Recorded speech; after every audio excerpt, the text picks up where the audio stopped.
Hello and welcome to NGL. There's an edition of On the Ironing Board.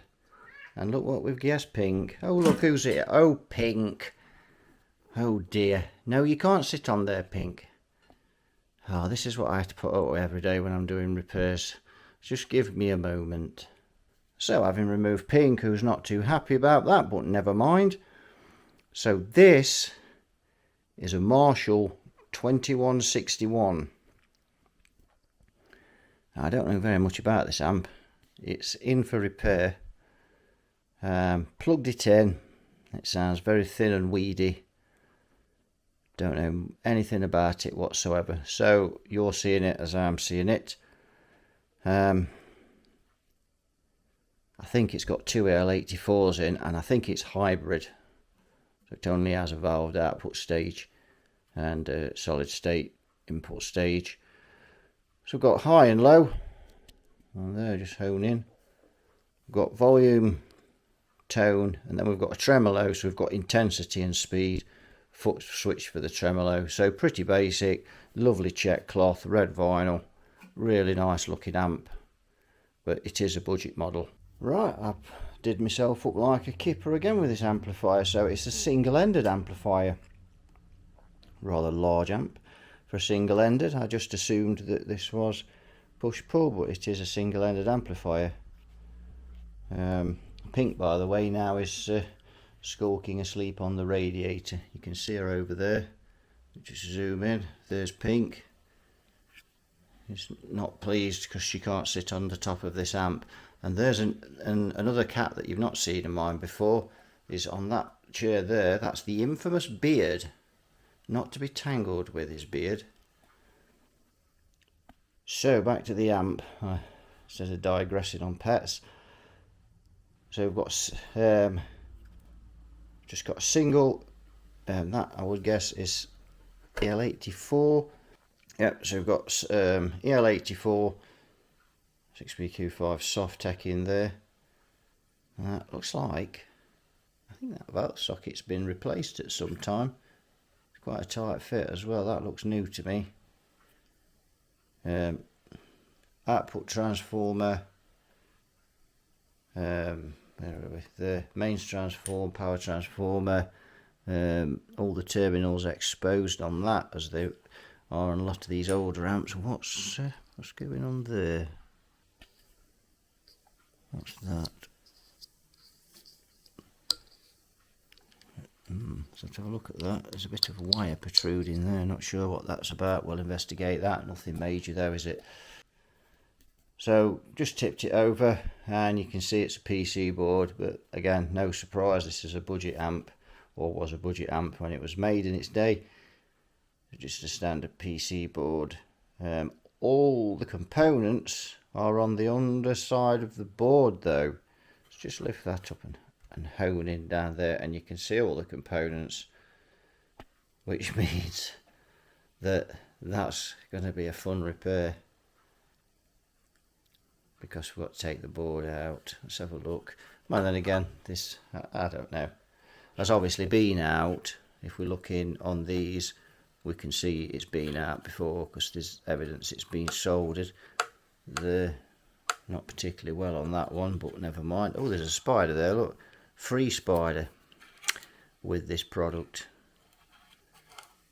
So what's that? Looks like some cord. Yes, and you can see that this socket has been changed at some time, and you can see how that's made the board hot. There's a common thing with sockets that are wired into the board. So some traces repaired there by the look of it on there. So yes, that's there's a lot of flux around those. There you can see around there. How close we'll get in, but yeah, a lot of flux in between that. So we need to clean that off as well, because it could be conductive. We don't want the pins bridging, arcing over. Sorry. Yeah, it's pretty basic thing really. We ain't got a schematic for it as yet. Don't know whether there's one available online. So looking at these screws that came out the front, I'm guessing they're not original. So I say I have had to take we've had to take the baffle board out to get this amp out. So there we go.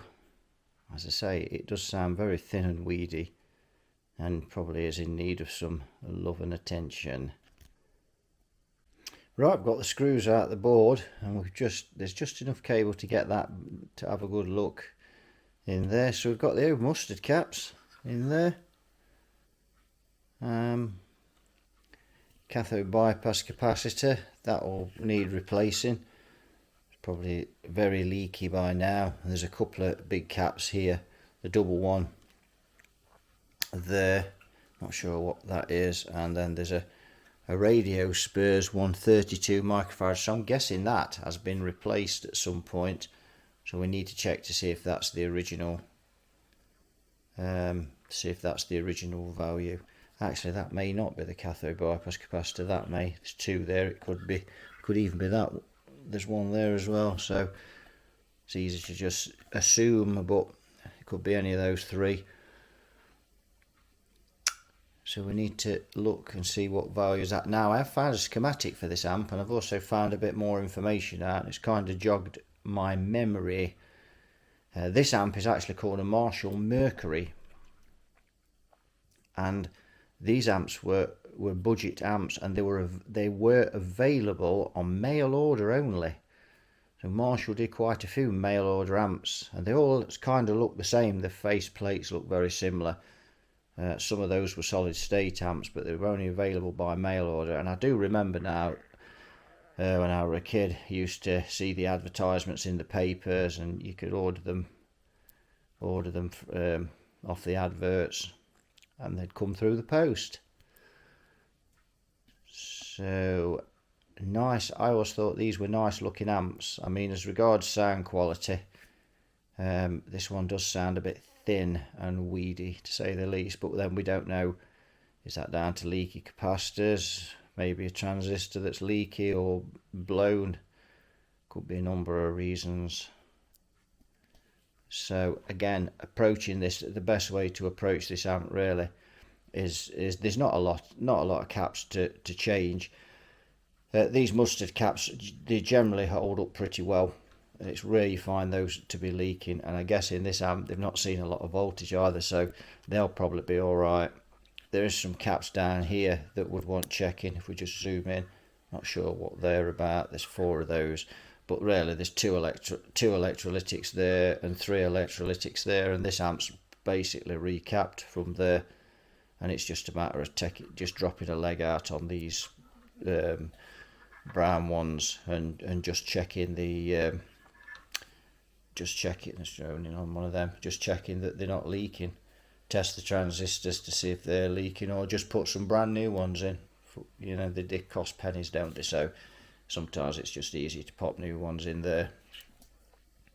So there's not a lot to this amp, and so therefore there's not a lot of work in restoring it. And it's worth doing just to see if it does improve the sound a little bit. And maybe there's some mods that could be done to make this amp just sound a little beefier than it is. That cap there is 100 microfarad. If we just hone in close, that's 100 microfarad. Then there's another one down here, which is, and you'll have to excuse me because I'm trying to look over the top of the camera. That, I don't know whether that says 20 or 200. I can't see. So there's we need to look at the schematic really and see what we're dealing with. But this shouldn't take a deal of doing really. Not at all. It's pretty basic. So that filter cap is 32. Sorry, that electrolytic cap is a 3232 on that, and it is at 450 volt working. I can't believe there's 450 volts going through that. And there's just a get that diode, weedy little diode there.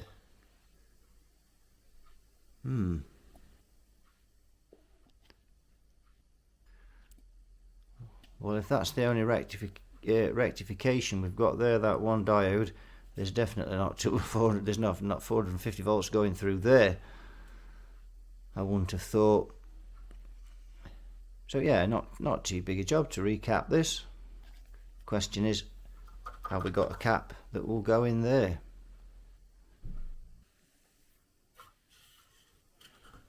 Power switch is a bit loose, but again, usual things you find on amps this age. It's putting a lot of vibration through it, no big deal there. So not a lot really to do on this amp, but it's given us a chance to have a look at one in detail. Quite a rare beast.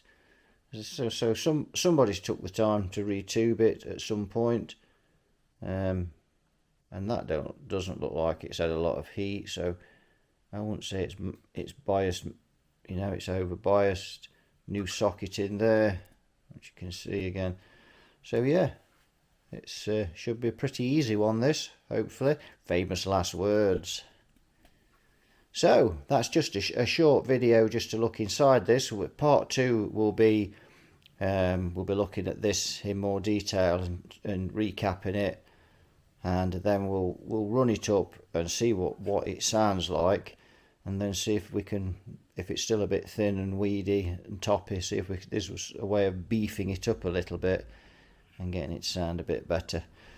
But thanks for watching.